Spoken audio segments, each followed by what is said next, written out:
just flex, you can't bring me down still. Usual suspect moving low. I ain't really in the mix unless I'm with my legs. Let the ash when they eclair. Welcome to the Eye to Eye series. We got Lima with us today. Hello, Lima. How are you doing?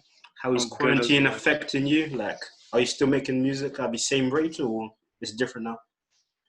To be honest, I've been sneaking out to one studio out in West, so I've been doing that, just engineering here and there. I've been trying to be as productive as possible, but can only do so much because I'm one of those people. I need to go outside and experience stuff, to go ride, get inspiration, But doing what I can. I hear you. So, is quarantine affecting your life much in other ways outside of your music? I guess it's affecting all of us, but specifically to you, like your daily routine, is it different to what it was before? Yeah, I've definitely caught myself sleeping a lot more. Yeah. But at the same time, I've been exercising more as well, so I found that balance. Nice. And to be honest, I feel like it's been a blessing in disguise. Because I've really had time to be by myself. I really enjoy my own company, learn to enjoy my own company again. Because when you're just always making music with me and Aeye, you keep thinking you have to be around them. But then the time made me realize that I like my own company sometimes as well. Nice. That's good. So, where'd you get the name Lima from? Is it your family name or? Lima. So that's my government name, Lima. Yeah. And I'm a junior, but one of my great ancestors in Sierra Leone was called Pa Lima, and that has like a Timni meaning of an iron that breaks other iron. So that's what my name originally means. And then when I started doing music, I was like, I want to keep my name, but I want to give it a different meaning. So I split up the letters into individual words. So learn independently, money awaits, and then I have the exclamation mark there to scream independent thought and being independent for yourself. Oh, nice. So it's like an acronym. Yeah, exactly. Originally it was L.I.MA, but I was like, nah, I can switch up, I can do better. Yeah. That's dope. So you mentioned your name actually comes from one of your ancestors. So when about did you move from Sierra Leone to London, or have you always been in London, or? So I've been in London for a majority of my life, but then year 7, year 8ish, bad kid, and then my dad ended up finding a job in Sierra Leone as well. So I moved there. I was out there for a year or two, learned the language. Oh, dope. Yeah, just experience life, man. Imagine beach every day kind of vibes, man. It's mad. Nice. That's it. So how does your heritage inspire your music, if it does? And explain how Sierra Leone is like. Okay, well, in terms of my heritage, I would say a lot of my ancestors, we were we drummed and did we made music to go into battle to. And I feel a lot of my music, it has that edge of pumping people up, having people in a positive mindset, believing they could do anything. And then even with the drums, I would say my drums, I wouldn't say tribal, but they just have that black soul within it, that African soul behind the drums. I feel that's why people really like my beats. And then Sierra Leone's a cool place, man. It's it's pretty much like every African country where people like us, where we're saying we're struggling here, if we go down to Sierra Leone, we're millionaires pretty much. We're living good, and life is better down there. But obviously you have your corruption. Your corruption is a bit more blatant out there, and there's more of a dog-eat-dog mentality out there than it is even here. Nice. So, do you think you will move back there at some point, or you're planning on staying in England for? Nah, anyone who says they're staying here as a black man, I don't know, man. I don't know what you're doing, man. Nah, personally, I want to go back, but I want to go back and have something. I want to be like a philanthropist, so be able to give back to the community. And I feel like the way I could do that is through music, so opening more studios to the community, having bands, having free instrument lessons, just just getting people more into music, because I've seen what opportunities it's opened up for me. Imagine what it could do for other people around the world, and what beautiful music could be made if people are given an opportunity to do stuff. Nice, nice. So you're both like a hybrid artist. You're a rapper and a producer. So I'm just interested that when you started doing them like both separately, and when you decided that you're gonna do them both, or did you start off making beats and rapping like simultaneously? Well, it's a funny story. So originally I started rapping first. I was playing Yeah. on my school basketball team, but my grades were slipping. So my teacher gave my mum a ring, like, oh, this boy, like, he's not serious, da da da. So my mum was like, if I catch you with basketball again, you're in trouble. And me, from young, I never really liked school. Like, I was like I could do well in it, but I know I'm destined for something greater than the school shit. You hear me? So I was like, there must be something else I could do to buy the time before I go and play basketball again. So I was like, you know what, let me start writing raps. So I started writing raps. Then I started getting good, and I freestyle for people. People be like, wow, bro, you need to make a song. I remember I just be at the back. People would literally be coming at the back just to see me freestyle, fam. I was like, nah, deep in that. That's wild, fam.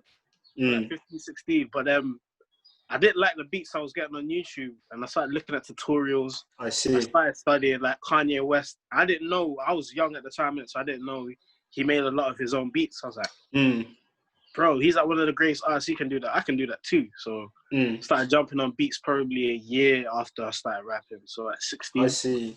Yeah. Well, which skill? Because obviously, like, you're very adequate at both. Like, you're a very skilled rapper and producer. But which one do you think you take more pride in? You know, I have my days. I'm like, you know what? I just want to be a producer. I got this producer bug. All these beats in my head. Let me go there. But sometimes I'm like, you know what? I feel like the people need to hear what's on my mind right now. Instead of trying to build the canvas for other people, let me build the canvas and see what I can add to the canvas. Like, let me finish the painting instead of giving someone a template to finish off. Okay, I hear you. So you mentioned you didn't really vibe with your beats that you heard on YouTube. Now, if like a producer offers you beats, do you kind of take to them, or it depends, or you just like, I can make a better beat myself? Again, 50-50 in it. Like sometimes I hear a producer and I'll be like, sometimes when I rap, I just want to be a rapper. I don't want to have to focus on, oh, how's this snare hitting, how this, because I did that on my last project and it was fun. I had full control. But I thought that because it only had like one ear on it, like there was a lot of bias in the mix and the master. So if you have like, if I was to work with a really good producer who knows what they're doing, I 100% let me take the reins and I sit back and be a rapper. But if I get a beat where I'm like, could change here and there, I could make a better one, I'll just do it myself. Nice, nice. Have you met a producer where you've like just hopped on their stuff and just gone with it like for a long while, maybe on a full project or like a series of songs, or you haven't really found that producer yet? Currently I haven't, but there's plenty of producers and that I'm due to work with that I feel like that'd be amazing to work with. I can't name all of them off the top of my head right now. Yeah, man, I'm like, my next line of singles or projects or whatever, I'm looking to work with other producers more, and then probably like 1 or 2 beats I'll produce. So I'll take a back seat on my own music personally with the production. I see. So what is your song making process? Is it like the lyrics, the bars first, or like the beat first? Song making process, it's just like a feeling. Like sometimes I'll be there, like with my song Real Good on my last tape. I remember I literally like an experience that I had with a woman. It's like 1 in the morning, 2 in the morning, I'm listening to Drake, just there in my feels. I'm like, let me make a tune, fam. Like, and then like all the stuff that she was saying to me just turned into a song. And then sometimes I have no beat in my head. I literally just write, then make a beat, then try and fit the lyrics onto the beat. So it really depends, but usually it's just a feeling that you get and the song just comes to life. once you catch that feeling or that knowing that this is the tune, yeah, it just flows from there. That's nice. So you've been like you've been making music for a while now. Well, which producers and artists were you inspired with to begin with? And like which ones are you inspired by now? 100%. I've got to give a huge shout out to Jay Dilla. Yeah. Because before I listened to Jay Dilla, I wouldn't say my drums were stagnant, but they didn't really have much life to them. And then just listen to his music. I studied him. I learned how to have fun with drums and really put soul into your music. And then Madlib's up there too. Madlib's an exceptional producer, bro. To this day, he's still making classic projects with Freddie Gibbs. Word. Worked with West Side Bandana Gun. goes crazy. Yeah. Exactly. Like he's been doing his thing. Metro Boomin back in the day. Like nearly every song, Metro Boomin wants some more, nigga. Like every song. Mexico Dro. Even producers out here like MK The Plug, M1 on the beat. There's a couple of this. Just like anyone who's made music that's impacted me, I've taken bits from them. You feel me? Nice. How about like rappers and artists that you're inspired by? Rappers and artists. I'm inspired by Retch 2. Retch 2. I just like how the approach that he took in the game, a time where everyone was just heavy on the grime thing, on the I'm the biggest gangster. He came with like some very introspective songs about like Don't Go, or I can't remember what the names off the top of my head, but he's always just had very introspective songs. And I've loved that. And then Tupac, like just his revolutionary spirit, like just saying what it is, how it is, regardless of the situation. Like obviously you need a filter, but I respected that. And then the Method Man, I just always appreciated Method Man's flow. His flow is just very underrated, if not the best flow of all time. Ooh, I'll feel you with that. Big claims still, big claims. So Very you big mentioning like you're mentioning Method Man, like you're part of a collective yourself, right? So I'm just wondering like how you and the rest of 18X like formed and came together, and what's your process of making songs? Okay, so forming, I was not there for the original formation of 18X. So that was Oxy, one of our good friends, TYC, and another good friend of ours, A-Town Beats. We're still cool with them. They're just gone down separate ways. But I was originally started there with Odie, and he originally met Purple's Purpose probably like 6 one day, so when we were like 17, 18, so like 3-4 years ago. Yeah. He met Lean. And then Lean was playing my beats for him. And it was like, oh, who's this guy? I want to meet him. And I remember I met up, had a whole conversation about where we wanted to go with our careers. And it just aligned. It just matched. It made sense. Odie appreciated my vision, especially for the kind of music I make. A lot of people expect you to do UK rap or drill. But he was really appreciative and really like understanding. And I was like, nah, I have to be part of this because it's about to be something big. Nice. So like, how does the song making process differ when you're with 18X compared to when you're doing solo stuff? When we're together, I feel like it's whoever comes is pretty much who's the fastest writer, who's the best writer, but obviously quality control as well. Yeah. So if someone has a hook already, we'll go with that hook. We'll build around it. Everyone slaps their verses in, and it's whoever first comes, first serves sometimes. So you might have a really fire verse, but if you don't get it done in time or don't come with it before in the studio, you're not getting on the song, which I like because it creates like a competitive, professional environment where we can do stuff. But it's also fun because I'm with my boys at the end of the day, and they understand where I'm coming from. I understand where they're coming from. We understand the intricacies of each other's bars. We help each other out. So working in a group sometimes is much better than just working alone. Steel sharp and steel in there, or is it sword sharp and swords? Yeah, exactly. Anyway, like with 18X, like you've performed at a few air and electricity events, and what's like the full process between like choosing which songs you're gonna come and perform? Okay, so usually it'd be like a thing where it'd be like we'll come together. What are your hottest tunes, or what are the tunes that you want to perform? And then Odie will kind of figure out who's coming where. So he'll say like, okay, we need to like for this show, feel like it's gonna be a certain demographic, so we slowly build them up to our music. Or it might be, oh, there's a demographic in this show, so we can literally just come in with all of our hits, then simmer it down. It's really dependent on the crowd that we see and how to approach them. Nice. And like, you're quite involved with the London scene yourself. So I'm wondering like what kind of aspects of the London scene you enjoy and what other aspects you're not as fond of, and like where you see your place in the whole like London underground scene of that. Well, answering the question of where I see myself, personally, I fully see myself as being a GOAT. All rappers, producers, anyone, that's how they should see themselves. They should see themselves as I am the greatest of all time. The world just doesn't know it yet. It's a confidence game. Yeah, 100%. But in the scene, I don't think there's anything I don't like at the moment. Like, I still appreciate drill. I still appreciate UK hip hop. Like, this new thing I'm seeing where people are singing on drill beats now.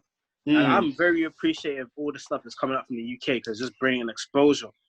I feel like where our place of like 18X and other artists like myself, where our place comes in now is bringing that alternative UK sound to the world. Because everyone's hearing the mainstream, but there's not every artist is on this drilling thing on the street saying like there's civilians out there that live in the hood or live in areas like myself where we just want to make soulful music that touch people. And I feel like that's where our role is going to come in, where a whole alternative UK scene is going to bubble up. Nice. You mentioned in the alternative UK scene kind of reminds me, the first time I met you, Lean, and Lean was like Alhan's birthday party in 2019. Yeah, and you guys had like a pro-era vibe to you. And like you guys seem to be on like, you're conscious about like energies and like you have a spiritual aspect to it. So I'm wondering like if that's something you've always had or something that you've developed as a group, or do you know what I mean? Something I've always had. No, to be honest, no, I haven't had that while because I wasn't exposed to that kind of knowledge. But I think Lean started putting me onto stuff when we were like 14, 15. In the goals, I started doing my own research. It just made sense to me, and since then I haven't looked back. I've tried to find that balance between this world and the world and other different energies, but that I haven't been able to look back, and I feel like I've been better for that, and I always thank him for that every day for putting me on to that information. Nice. Do you think it's difficult being a rapper and being conscious like simultaneously, or because there's a lot of like bravado that comes with being a rapper, while like being spiritual, it's more about being a humble, showing humility. So do you find it difficult, or it's just like both sides of you like and they come together? Difficult? No, to be honest, because I feel like anyone who is conscious knows that rap is a form of entertainment. Obviously, there is some bravado and there is some element of, oh, I'm this big, I'm that big, Yeah. And I feel like sometimes you should be free to make that. But the problem comes is when it's every song is like that, or every aspect of you is, oh, I'm this big, I'm that big. Like that, I know that there should be like some sense of humility. There should be both sides of it. So obviously show the great side of the fame, but at the same time, you show the real world problems what everyone's going through. Like you have to find that balance as a rapper. Nice. No. So earlier on, you mentioned that you were like into basketball at school and stuff. So I'm wondering what other interests, like as well as basketball, that you have on top of music. Like, what do you do in most of your free time with that? Most of my free time, if I'm really honest, music is life. But when I'm not doing music, I'm probably sports or just hanging out, fam. Like I really do enjoy basketball, skating, football, swimming. I just like staying active. Like because when you're in front of a computer for so many hours, it's like sometimes you get that burst of energy. Like, let me go outside. Let me go do something else. You know. So I usually do that, or if I'm not making music, I'm studying music. So just Oh, for listen, real? just go online. Let's watch a couple tutorials how to mix this. Just constantly updating my knowledge bank because the what's called? How do they say it? The enlightened man knows he knows nothing. So I know Word. I know nothing. There's still so much I need to learn. So I try not to sleep on the aspect of studying music. So like autumn last year, you released a Chasing Maturity, and like every project, it sounds impeccable. Like you mentioned, Real Good's probably one of my favorite track off that. So how did you feel making the project? Like you done most of it yourself, and was it like an active decision to not include any producers, or it just happened that way? This project, I just really wanted to showcase what I could do, Yeah, engineering, vocal, and yeah, production wise. So I was thinking, yeah. And then also just like how the songs came about, where it was like I had a beat in my head and then a flow came. So it wasn't like a conscious decision to say I don't want other producers, but yeah. the process of making that, because it was such a personal album to me, like the whole aspect of chasing maturity, like having relationships, breakups, da da da da da. Like it was so personal. I felt like I think anyone else could have done justice for the beats that I wanted. If that makes Yeah, sense. yeah, I feel you. So is Chasing Maturity going to be part of a series, or it's just a standalone project itself, and you're going to move on to other stuff? It really depends if I get heartbroken again, to be honest. If chasing maturity 2 happens. I But I see. mean, yeah, I definitely see myself making a series out of that. Okay. And like really meaningful stuff, because the next one I don't want it to just be about relationships. I want like other issues, because the concept I've had in my mind recently has been very relevant to me. It's just money, or not money issues, just being like more aware of money, how you're spending it, like where you're getting it Yeah. from, being more financially literate, like just little things like that, just understanding finance, money, and business a bit better. I feel like that'll Word. probably be an aspect. It won't be as boring as I said out there, but probably be like how, you know, like how Jay-Z on 444 was saying like, oh, why are you fighting over the neighborhood that your mom's renting? Yeah, Little things like yeah. that, like little business nuggets in it here and there. But yeah, that's chasing maturity.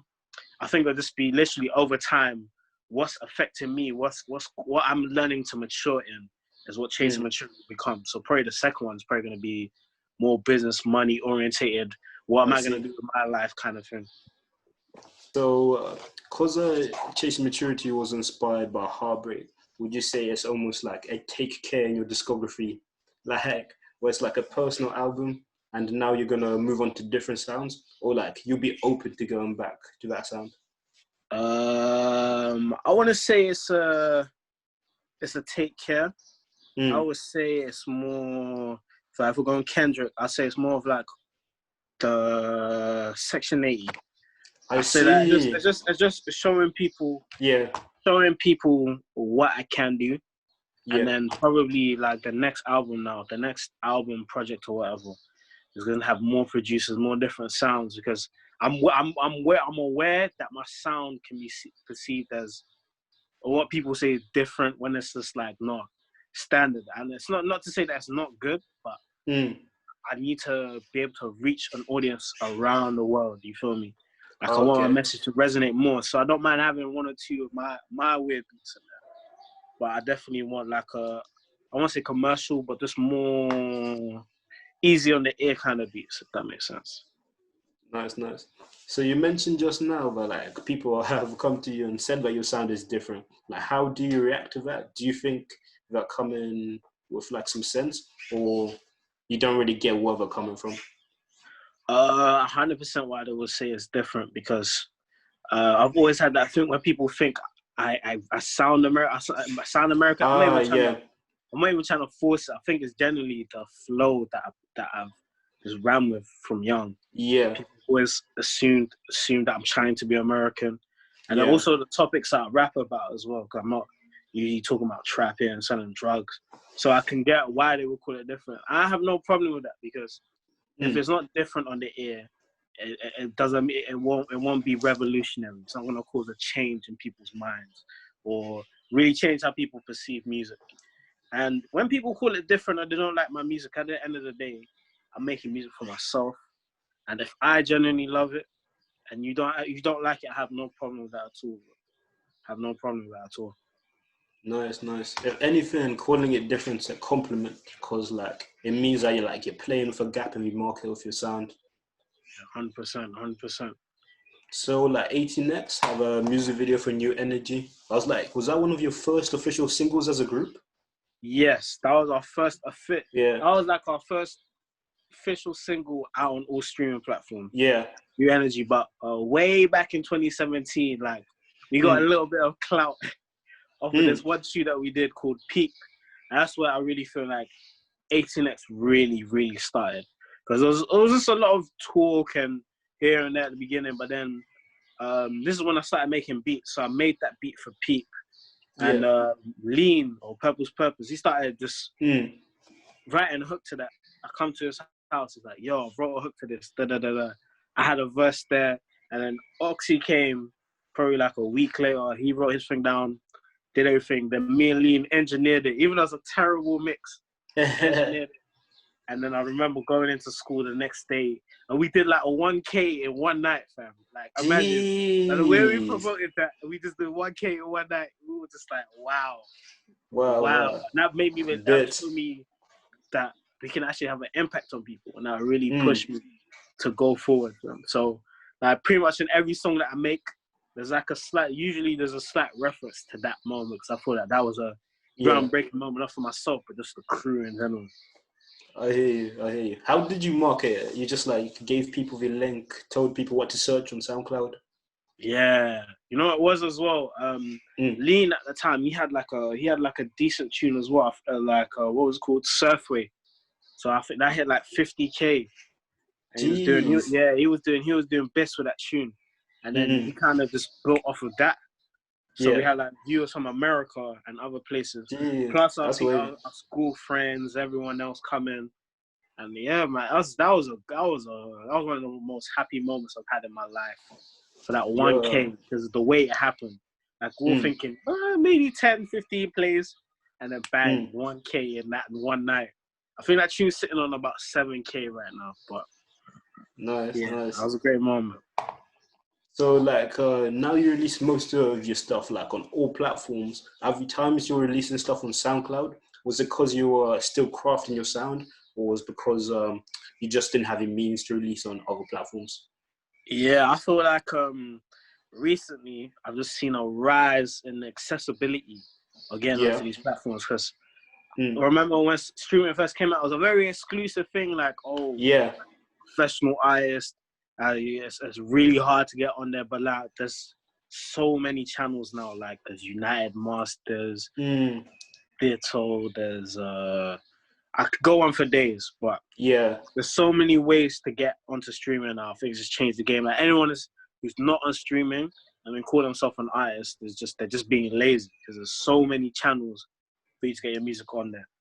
And then I feel like SoundCloud was the easiest place at the time. Like I remember that whole SoundCloud rapper tag that a lot of artists had. Like SoundCloud was the biggest thing at the time as well. It was the easiest way to discover new artists. So I think that's the main reason why I was uploading there a lot. So being a London rapper, do you feel like to really make a name for yourself, you kind of have to build it in London first and then go other places? Or you're thinking internationally already? I've been thinking internationally. I thought London. As much as I love London, it's home. I've pretty much known here for like a majority of my life. Like I feel like I'm branching out. Probably the best thing, especially for the kind of sound that I have. It's not the in sound for London right now, because with London's weird. Like they always catch on to something once everyone else. And even with like Jimi Hendrix back in the day, like his sound wasn't really catching on in America, so he had to come to London, get big in London. Then the American audience started appreciating. So I feel like I might have to do the reverse. Probably not going to the US, but probably like chilling in France or Germany for a little bit, see what happens there, then come back to it with a decent audience and a whole country behind me. I hear that. So we've mentioned like your crew 18X a few times. I'm wondering if you could just give us an outline of what everyone in the collective brings to the table. Okay, so we got myself, Aeye as producer, engineer, just been doing it for like 5-6 years now. So I've been doing this for a while, just getting out there. Then we got Purple's Purpose, Lean, Purps. He's got so many names nowadays. I don't know what to call him, bro. But he's an amazing artist as well, painter as well. He paints. Started producing now. I think he just brings like that whole spiritual, carefree element to 18X. You got Oxy. He's the head honcho, bars, business acumen, and he gives us that like tough, rugged edge because he's always been telling us from day, business is business. It's not personal, it's business. Like he just had us in that mindset of businessmen. I'm appreciating that so much. I was saying, so Miliano 18X, like he's an amazing artist. He comes in with more of the singing vibes, but he can hop on drill beats. He's just like the wise man of our group, innit? Like he's low key, he's quiet, but when he says something, it has a deep impact, and people really listen to him when he speaks. Like, he literally just dropped a tune today even on a level, and then there's Precious. He just plays in the background, but beautiful voice, man, amazing vocals, and he's a sick producer as well. Yeah, man, that's next. And then in terms of artists, and then we got a cameraman, we got Jay. He's amazing. The camera, he's been doing his thing for a while. He's just a ladies man. Like if we need ladies for a shoot, we call him. He knows who to bring. And then Checkway, just an amazing dude in general. Like this guy knows so much about films. Like bro, he knows everything about films, camera angles. He's amazing, and he knows what he's doing, man. And that's 18X, bro. Man, that's hard. Yeah, just to end the interview, it would be sick for you to like give a shout out. Of course, you've just called out all of 18X, but to give a shout out to like any other artists you think people should check out on the come up, and give people like a few things from you that they should check out, like whether it be songs or visuals, and what we should expect from you in the near future. Okay, or so like, for as me, far in the future as you want. Okay, for me personally, I dropped a single, Foreign Flights, got that out. That's featuring Purps or Purple's Purpose I've been talking about. And one artist you should look out for, fuck Javi. He is amazing, Javi. Got that. I got Chase of Maturity. I got a whole playlist of stuff I produced as well, if you guys want that. And then artists to look out for, definitely 18X, obviously, crew members of 18X.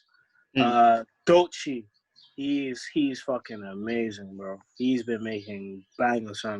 Jakari as well, amazing producer. I'm trying to think of all these people on the top of my head, man. Musti, Aeye.